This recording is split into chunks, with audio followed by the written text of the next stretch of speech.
गणेशाय नमः। श्री सरस्वते नमः। श्री गुरुभ्यो नमः। जगद्गुरु नरेंद्राचार्य महाराज की जय। सद्गुरु काडसिद्धेश्वर महाराज की जय। संत शिरोमणि गजानन महाराज की जय। आद्य जगद्गुरु रामानंदाचार्य महाराज की जय। सियावल्लभ रामचंद्र की जय। गुरुर्ब्रह्मा गुरुर्विष्णु गुरुदेवो महेश्वरः। श्री गुरु साक्षात् परब्रह्म तस्मै श्री गुरवे नमः। ब्रह्मानन्दं परमसुखदं केवलं ज्ञानमूर्तिम् द्वन्द्वातीतं गगनसदृशं तत्त्वमस्याधिलक्ष्यम् एकं नित्यं विमलमचलं सर्वधी साक्षिभूतं भावातीतं त्रिगुणरहितं सद्गुरु तन्नमामि। श्रीमद्दासबोध दशक 16वा समास दुसरा। सूर्यस्तवन निरूपण वाचण्यास प्रारंभ करीतो महाराज। श्रीराम समर्थ। धन्य धन्य सूर्यवंश सकळ वंशामध्ये विशेष। मार्तंड मंडळाचा प्रकाश हाकला भूमंडळी। श्रीराम सोमांगी आहे लांछन पक्षा एका होय क्षीण। रविकिरणे फाकता आपण कळाहीन होय। श्रीराम या कारणे सूर्या पुढे दुसरी साम्यता न घडे। जयाच्या प्रकाशे उजेडे प्राणिमात्रांसे। श्रीराम नाना धर्म नाना कर्मे उत्तमे मध्यमे अधमे सुगमे दुर्गमे नित्यनेमे सृष्टीमध्ये चालती।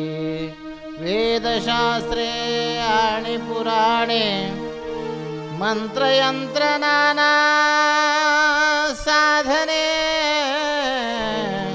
संध्या स्नान पूजा विधाने सूर्ये विणबापुडे। श्रीराम पुंडलिक वरदे हरी विठ्ठल। श्री ज्ञानदेव तुकाराम पंढरीनाथ महाराज की जय। जगद्गुरु नरेंद्राचार्य महाराज की जय।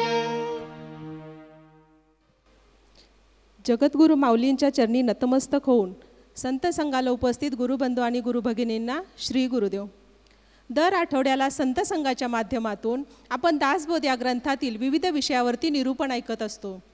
समर्थ रामदास स्वामींनी जो दासबोध ग्रंथ लिहिलेला आहे, या दासबोध ग्रंथामध्ये एकूण 20 दशक आहेत। आणि या 20 दशकांचे मिळून एकूण 200 समास आहेत. आणि या 200 समासांची एकूण ववी संख्या 7751 आहे. ज्ञानाचा प्रवास करता करता आज आपण 6292 ओव्यांपर्यंत येऊन पोचलेलो आहोत. मागील आठवड्याच्या संत संघामध्ये आपण वाल्मिकी स्तवन या विषयावरती निरूपण ऐकलेलं आहे. वाल्या कोळ्याच्या जीवनामध्ये नारद मुनी आले आणि वाल्या कोळ्याच्या जीवनामध्ये काय परिवर्तन झालं हे मागील आठवड्याच्या संत संघामध्ये आपण पाहिलेलं आहे.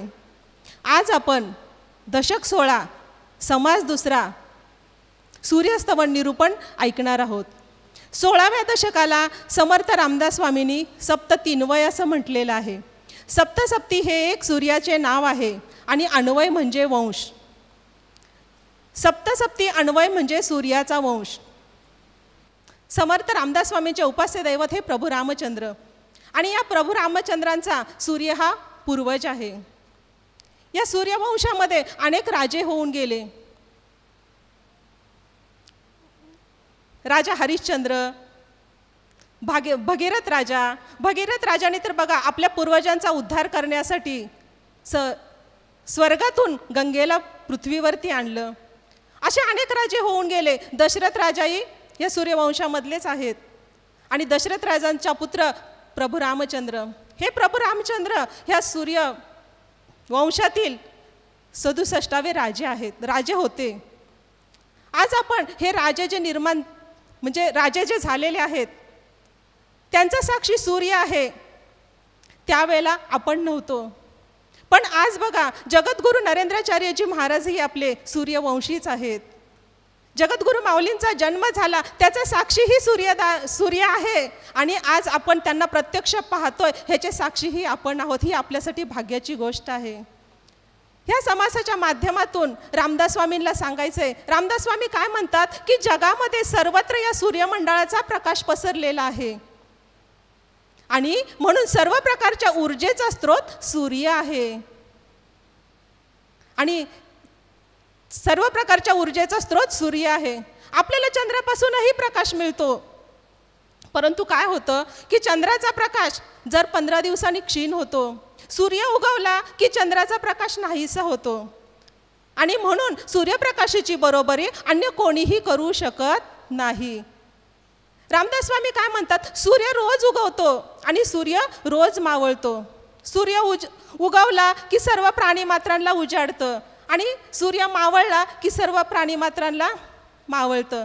म्हणजेच काय, सूर्य उगवला की सर्व प्राणीमात्र आपलं जीवन जगण्यासाठी सुरुवात करतात. इथे मला उदाहरण द्यावंसं वाटतं. रामदास स्वामी काय म्हणतात की सर्व प्रकारचे कर्म करताना, मग कर्म कोणतंही असू देत, उत्तम, मध्यम, अधम, सुगम, दुर्गम, कोणतंही कर्म करायचं झालं तरी आपल्याला सूर्यप्रकाशाची गरज पडते. सूर्यप्रकाशाशिवाय आपण कोणतंही कर्म व्यवस्थित पार पाडू शकत नाही. नाना वेद, मंत्र, यंत्र, शास्त्रे, पुराणे, संध्यास्नान, पूजेचे विविध प्रकार, कोणतंही धार्मिक कार्य करायचं म्हटलं तरीही आपल्याला सूर्यप्रकाशाची गरज पडते. सूर्यप्रकाशाशिवाय आपण काहीही करू शकत नाही. रामदास स्वामी काय म्हणतात की प्रपंचातील कर्म असू देत किंवा परमार्थातील कर्म असू देत, साधना मार्ग असू दे किंवा कर्म मार्ग असू दे, कोणतंही कर्म करायचं म्हटलं की आपल्याला सूर्यप्रकाशाची गरज पडते. सूर्यप्रकाशाशिवाय आपण कोणतंही कार्य व्यवस्थित पार पाडू शकत नाही. मग रामदास स्वामी काय म्हणतात की सूर्य हे आपल्या सर्व प्राणी मात्रांचं जीवन आहे. आता कसं हे आपण थोडक्यात उदाहरणावरून पाहूया. वनस्पती सूर्यप्रकाशामध्ये अन्नाची निर्मिती करतात. अन्नाची निर्मिती करण्यासाठी वनस्पतीला सूर्यप्रकाशाची गरज पडते. जर सूर्यप्रकाश नसेल तर वनस्पती अन्नाची निर्मिती करणार नाही आणि जर अन्नाची निर्मिती झाली नाही तर पशु पक्षी, जीव जंतू, मानव प्राणी हे सर्व अन्नाशिवाय जगू शकत नाहीत.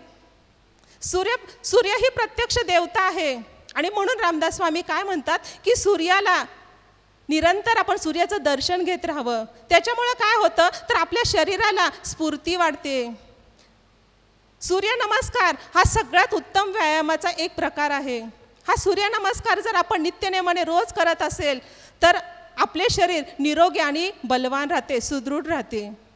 मग रामदास स्वामी काय म्हणतात की ह्या सूर्यप्रकाशाची जीवन जगण्यासाठी आपल्याला अत्यंत गरज आहे, अत्यंत आवश्यकता आहे. सूर्यप्रकाशामध्ये आपल्याला ड जीवनसत्व मिळतं आणि ह्या ड जीवनसत्वामुळे काय फायदा होतो की आपल्या शरीरातील पचनशक्ती वाढते. अपचनाचे जे विकार असतात ते नाहीसे होतात. आपले जे शरीरातील हाडं आहेत, ही हाडांना बळकटी ह्या ड जीवनसत्वामुळे मिळते. सूर्यकिरणामधून अशी काही किरणं निघतात की ती सूर्यकिरणे फक्त केवळ आणि केवळ सूर्यकेतू नाडी ग्रहण करू शकते. ते किरणं अन्य प्राणी व मनुष्य कोणीही ग्रहण करू शकत नाही. आणि ही सूर्यकेतू नाडी केवळ आणि केवळ गायीच्या मणक्यामध्ये आढळते. आणि ही सूर्यकेतू नाडी सतत एक पिवळ्या रंगाचा पदार्थ सोडत असते, त्याला स्वर्णक्षार म्हटलं जातं. आणि म्हणूनच देशी गाईचे दूध, लोणी, तूप हे पिवळ्या रंगाचे असतं. आणि म्हणून आपण गाईला आपण गोमाता म्हणतो आणि गाईच्या दुधाला आपण अमृत म्हणतो. या उदाहरणावरून आपल्या एक गोष्ट लक्षात आली असेल की अध्यात्म आणि विज्ञान ही एकाच नाण्याची दोन बाजू आहे. आपले जगद्गुरू माऊली सुद्धा बघ आपल्याला वारंवार सांगत असतात की अध्यात्म आणि विज्ञान यांची सांगड घालून जीवन जगा. हे आपल्याला जगद्गुरू माऊलींनी शिकवलेलं आहे. आणि ही अध्यात्म आणि विज्ञान अनुभवलं की आपल्या एक गोष्ट लक्षात येते की जगद्गुरू माऊलींनी जे आपल्याला सांगितलेलं आहे ते किती अभ्यासपूर्वक सांगितलेलं आहे. अगदी मनोमन आपली खात्री पडते. पुढे जाऊन रामदास स्वामी काय म्हणतात, सूर्याचे अधिष्ठान डोळे, सूर्य विन सर्व आंधळे, या विन काहीच न चले सूर्य विन. सूर्य ही सर्व प्राणीमात्रांच्या नेत्राची देवता आहे आणि म्हणून सूर्याला विश्वाचा डोळा म्हटलं जातं. जर आपल्याला डोळे नसतील तर सर्व आंधळेपणा आहे. जर सूर्य उगवला नाही, सूर्याच्या प्रकाशाशिवाय आपण कोणतंही कर्म करू शकत नाही. जर सूर्य उगवलाच नाही तर ह्या सृष्टीमध्ये सगळीकडे अंधकार माजेल, सर्व प्राणीमात्रांचं जीवन अस्तव्यस्त होऊन जाईल, रोगराई पसरेल. मग रामदास स्वामी काय म्हणतात, श्रोत्यांच्या मनामध्ये एक शंका निर्माण झाली असेल. श्रोते म्हणतील आंधळी माणसे कशी काय काव्यरचना करू शकतात.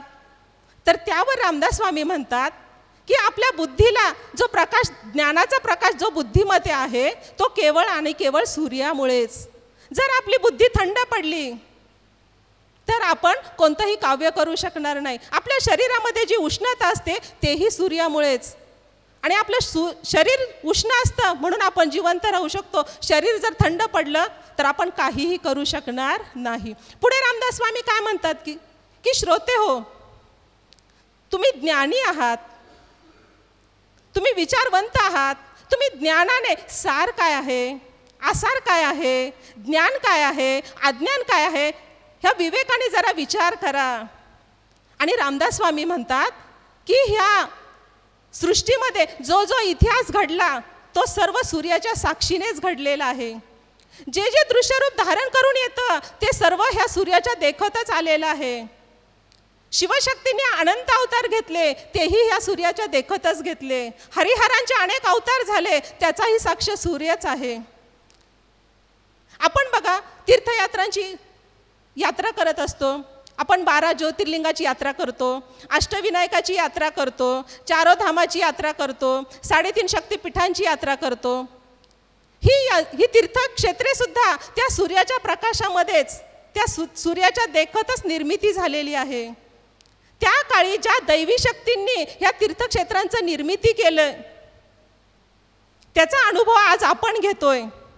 पण ह्याचे साक्षीदार तो सूर्य आहे, आपण ते डोळ्यांनी अनुभवलेलं नाहीये. आपल्या जगद्गुरू माऊलींनाही अशी 40 पीठांची स्थापना करायची आहे. आणि जगद्गुरू माऊलींनी लोकहितासाठी, समाजासाठी जे हे स्वप्न पाहिलेलं आहे, हे जगद्गुरू माऊलींचं स्वप्नही पूर्ण होणार आहे. कारण आपण सर्वांनी अनुभवलेलं आहे, आपण सर्वांनी पाहिलेलं आहे. जगद्गुरू माऊलींच्या मनामध्ये लोकहितासाठी जी जी इच्छा निर्माण होते ती ती जगद्गुरू माऊलींची इच्छा पूर्ण झालेली आहे. आणि ह्याचे साक्षीदार आपण सर्वजण आहोत.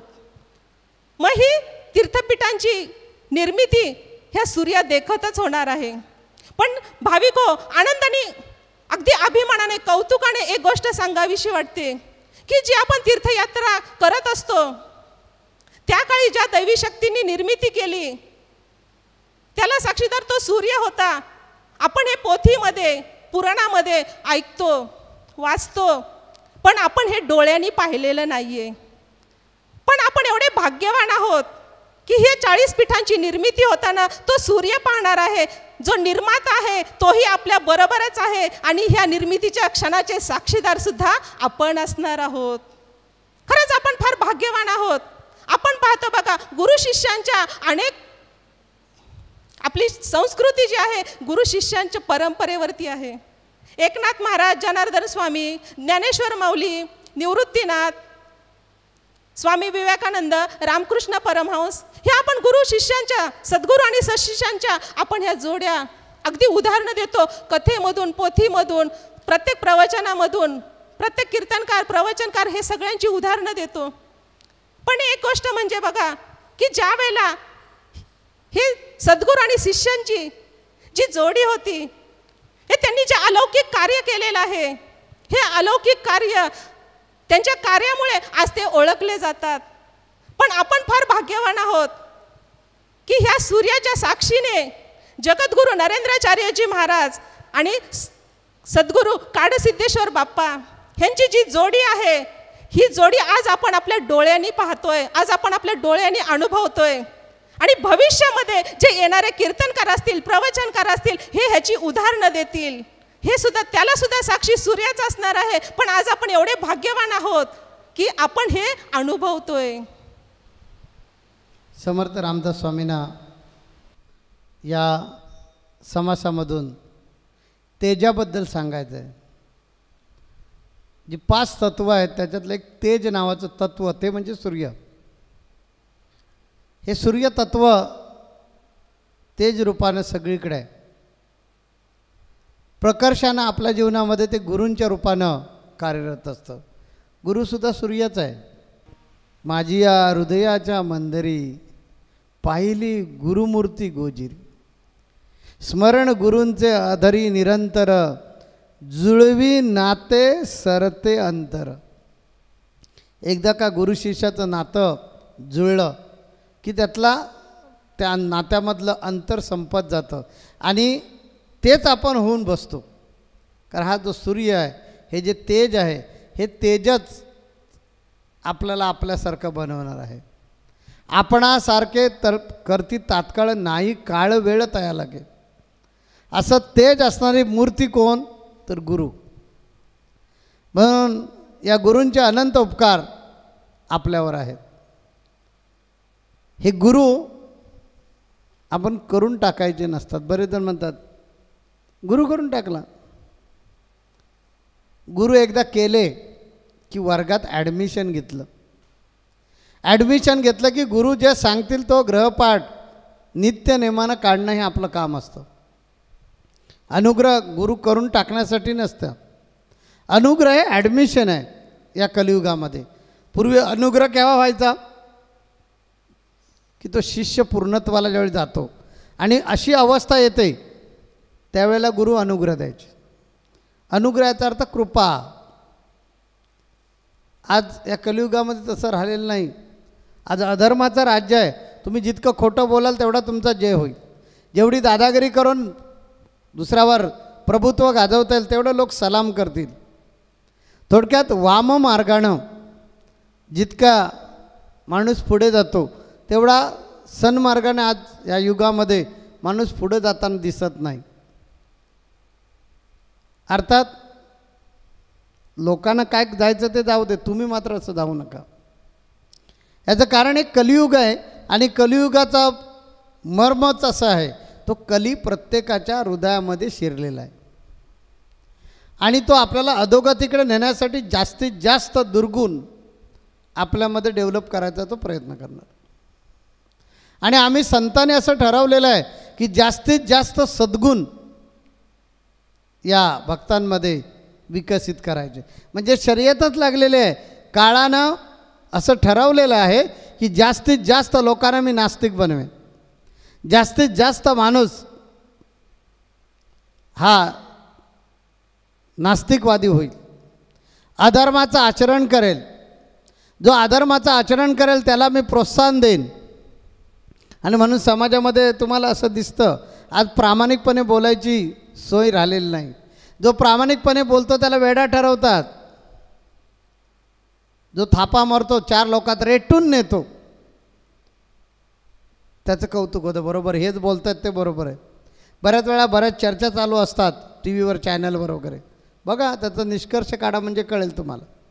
काही नसतं, फक्त पोपटपंची असते आणि मी किती तत्त्वज्ञानी आहे त्याच्यावर सगळा हा भार असतो की मला एवढं माहिती आहे आणि ते असं करेन, मी तसं करेन. ॲक्च्युली काहीच नसतं. बोलाची कडी बोलाचा भात असा प्रकार चालू असतो, पण त्यांचीच वाहवा होते. आज अधर्माला ऊत आलेला आहे का, तर कलियुगाचा प्रताप आहे. हे कलियुगात जसं जसं जसं आपण त्या कलियुगाकडे चाललो आहे. माझा अभंगच आहे ना, कलियुग संपतले पाप हे अति झाले, काळा झालाय क्रूर रे मानवा, आता तरी जागा तू हो ना रे मानवा, आता तरी जागा तू हो ना. तेव्हा जागा करणं हे सूर्याचं काम आहे. मग असं ताईने सांगितलं ना, सूर्य उगवला की सृष्टीचं चलनवलन सुरू होतं.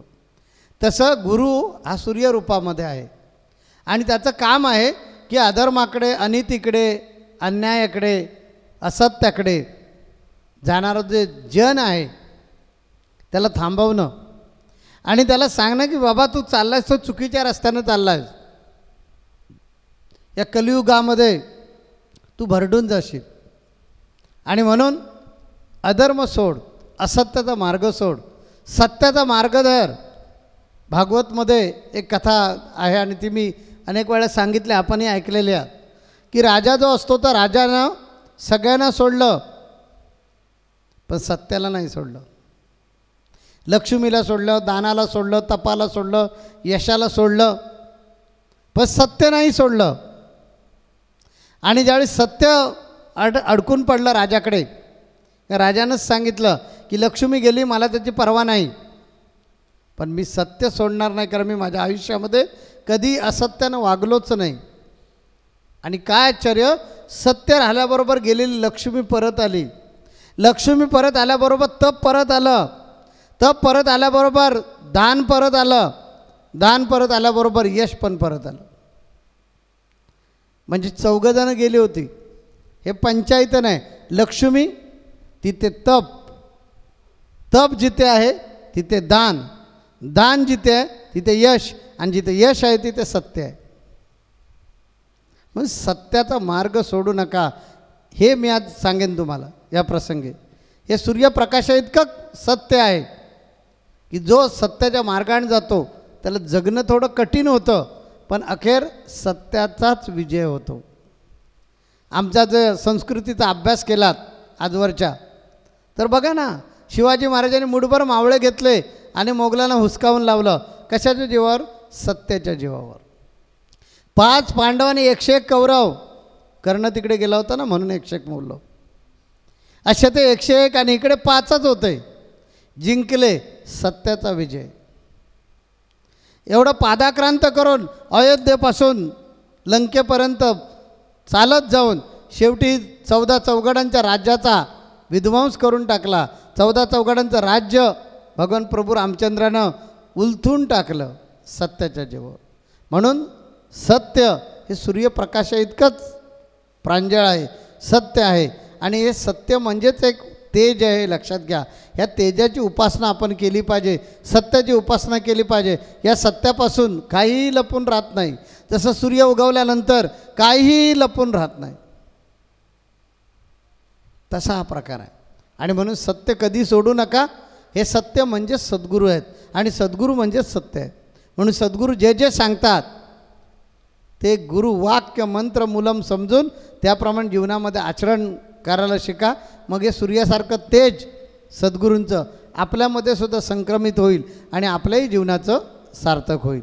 जगद्गुरु नरेंद्राचार्य महाराज की जय. सद्गुरु काळ सिद्धेश्वर महाराज की जय. संत शिरोमणी गजानन महाराज की जय. आद्य जगद्गुरु रामानंदाचार्य महाराज की जय. सियावल्लभ रामचंद्र की जय.